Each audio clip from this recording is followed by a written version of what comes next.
Hello and welcome back. Today I'm doing something a little bit different. I wanted to talk about Smash Bros DLC rumour leak kind of thing that I've seen on the internet a couple of times. Since the final Smash Direct in November, they revealed the Smash Bros Fighter Pass, which was obviously the collection of 5 DLC characters that was coming to the game later on. And so ever since then, a lot of discussion and speculation and leaks have been coming out. Joker is obviously already in the game, so we have 4 more to look forward to. But there's one thing that has happened recently that isn't quite a leak, but it's a bit of a strange and coincidental observation that people have found. In the description you'll find a couple videos linked from Papageno's and Billy Bo 10,000. They discuss points for and against this theory that I'm talking about, and I'm going to kind of discuss them as well. I think it originated on Papageno's Discord as well, so here's where this all comes from. So this has been called Google Theory, and from what I understand somebody googled Banjo and Steve's name followed by the phrase Smash Ultimate, and found that when you looked up Banjo it brought up an advert for the Smash Bros Fighter Pass, but when they looked up Steve's name that didn't happen. So at first it was just kind of a thing that happened, and it was like, oh, this might mean Banjo's a bit more likely than Steve. But then people started to try out a lot of different names. Joker triggered the advert as well, which stands to reason because he's part of the Fighter Pass. But the one thing that people found that really suggests that this might be onto something is that exactly 5 characters, including Joker, triggered the advert. And that's the exact same number as is in the Fighter Pass. So other characters like Eldrick from Dragon Quest and Steve, like I mentioned, who people think have a good chance of getting in, didn't bring this up at all, but then Banjo did. And what people did in order to make this work was also log out of their Google accounts so it didn't have any kind of like advertising cookies that would make it like a specific ad to them. So it really seems strange that 5 characters are making this advert come up when surely any character followed by Smash Ultimate could make this happen. So obviously, as you might have guessed, the theory is that these 5 characters are somehow linked to the Fighter Pass advert that Nintendo has made. They've put those in as keywords that should trigger this advert, which is them essentially putting that in a bit too early, because those are kind of revealing who is in. The video that Papageno's did explains this a lot better. He knows exactly what made those come up, but from what I understand, that's what people have done. They've made sure that it's not because of external reasons, and it's the same characters for each people. I think it was also only in Europe that this worked. So the characters that people found were, like I mentioned, Banjo and Kazooie, as well as the Doomslayer from Doom, Ryu Hayabusa from Ninja Gaiden, and Artorias from Dark Souls. And I think these characters would all be really awesome, and I've given it some thought about how likely they might be, and I think they're actually fairly believable. Banjo and Kazooie obviously have strong ties with Nintendo, being icons of the N64 era that eventually got bought by Microsoft and ultimately kind of forgotten about. There have been loads of rumours of a Microsoft character coming to Smash after news of Xbox Live and Xbox Game Pass coming to Switch, as well as Microsoft being the reason Cuphead came to Switch in the first place. Phil Spencer from Xbox has also stated on Twitter more than once that he'd be okay with Banjo and Smash, and even though it's probably not his decision alone, it's still a good sign. Banjo's also been highly requested by fans, so there's definitely demand for him there, so I think Banjo has a pretty decent chance if we are getting a Microsoft character. Really, to me, it was probably between Steve and Banjo. Ryu Hayabusa, for me, falls into the same category as Mega Man and Simon Belmont. They aren't owned by Nintendo, but they're kind of NES icons.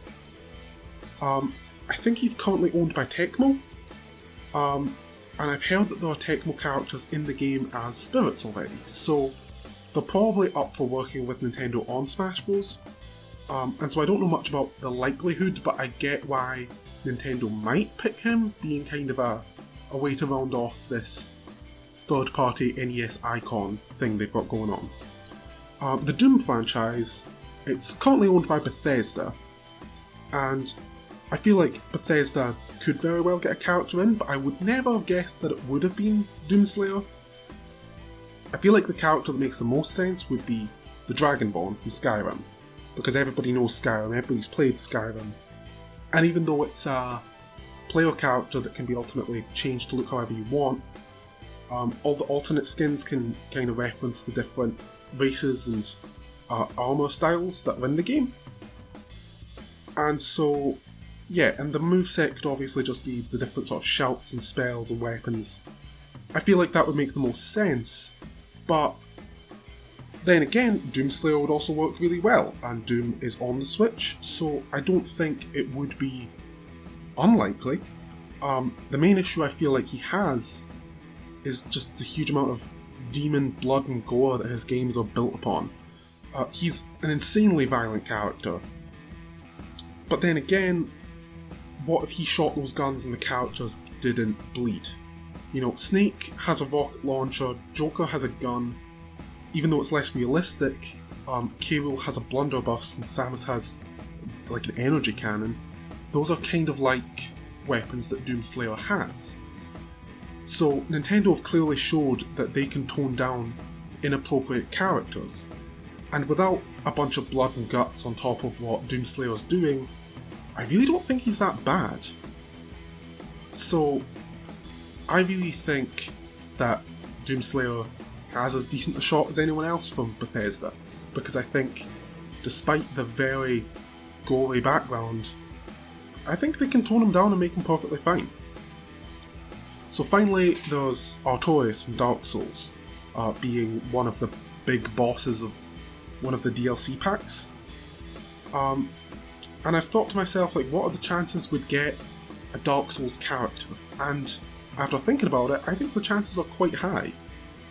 The Souls games are produced by Bandai Namco, who have a hand in developing Smash Ultimate, and they already have Pac-Man in the game.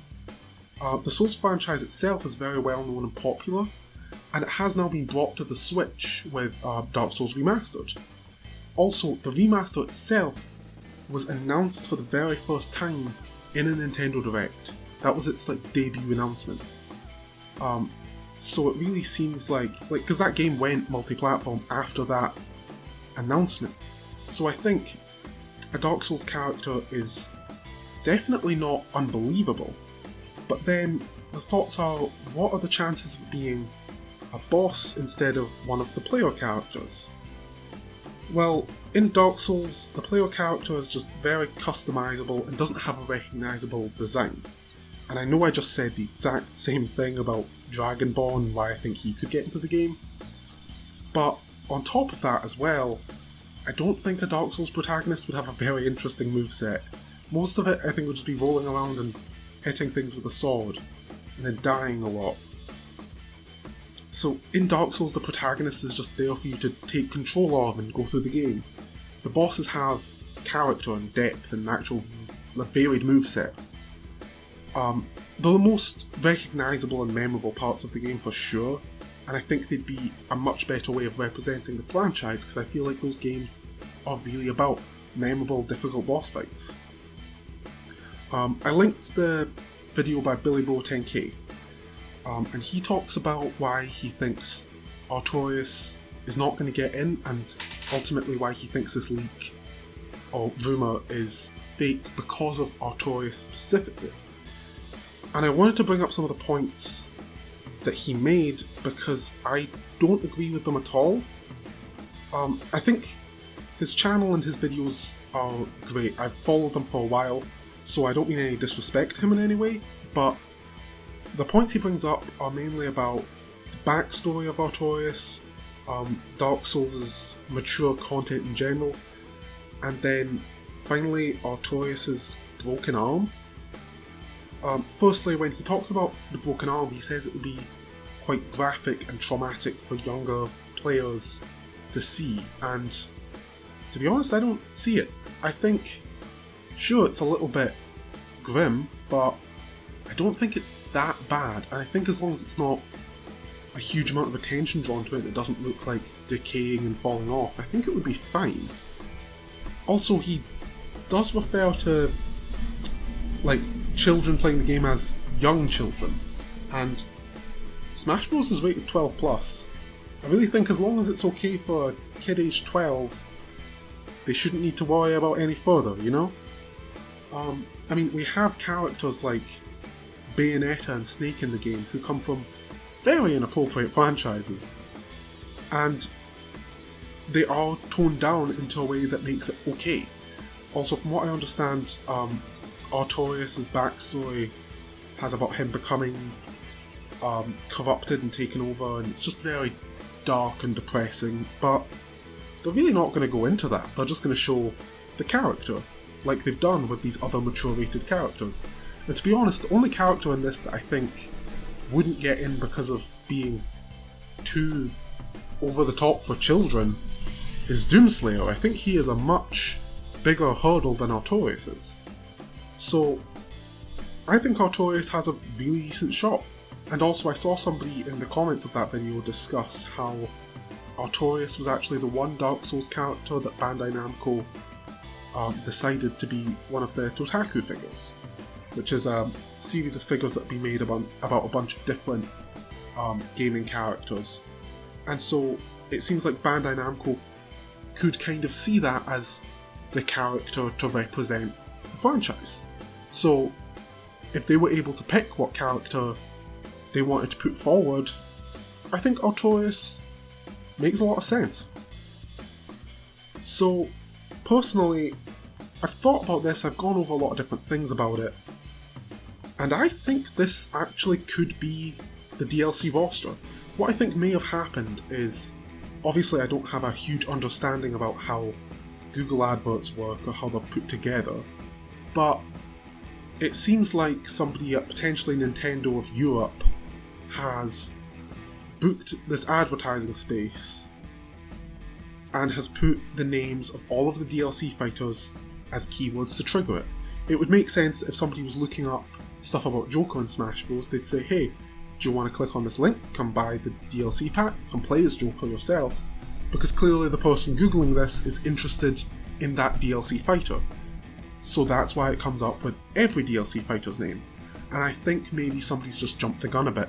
They've put in all of those keywords, not thinking that people might figure this out and see what's going on.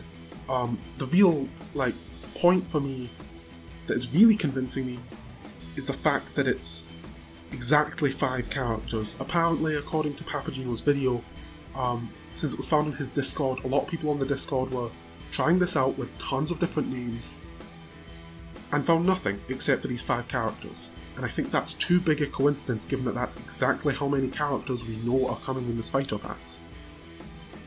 So I personally think this might be the real roster. And if it is, I'm going to be very excited to see these characters in action.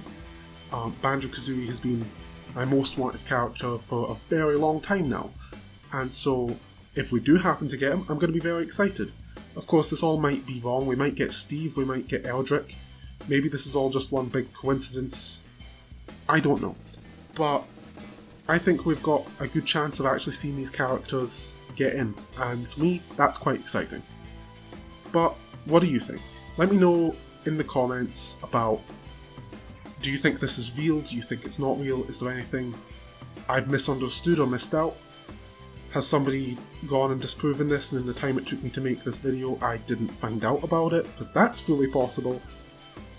But yeah, would you like to see these characters? Is this ruling out someone you'd want to see? Is Artorias' broken arm going to traumatize all the children? Who knows? We're just going to have to wait for E3, probably, to find out with the next character announcement. But thank you for watching. Do leave a like if you enjoyed and subscribe for more. And I'll see you in the next one. Thanks, bye.